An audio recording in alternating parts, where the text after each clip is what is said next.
আসসালামু আলাইকুম ওয়া রাহমাতুল্লাহ। আমি হাফেজ বেলাল। আমার স্ক্রিনে যে সূরাটা দেখতেছেন, আজকে আমরা শিখব সূরাতুশ শামস ওয়াশ শামসি ওয়া দুহাহা।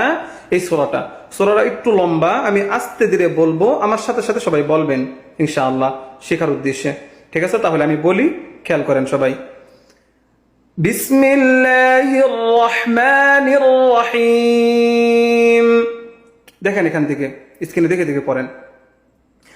والشمس وضحاها والقمر إذا تلاها والنهار إذا جلاها والليل إذا يغشاها والسماء وما بناها والأرض وما طحاها।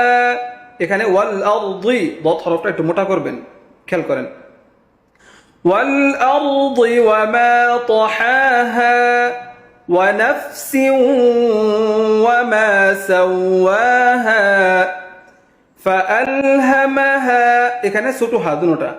فألهمها فجورها وتقواها قد أفلح من زكاها وقد خاب من دساها كذبت ثمود بطغواها إذ انبعث أشقاها فقال لهم رسول الله ناقة الله وسقياها فكذبوه فعقروها فدمدم عليهم ربهم بذنبهم فسواها ولا يخاف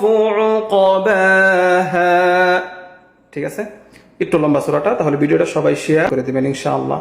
অসংখ্য ধন্যবাদ সবাইকে। নিয়মিত সূরাগুলো আমার সাথে পড়বেন, থাকবেন, শিখবেন। আসসালামু আলাইকুম।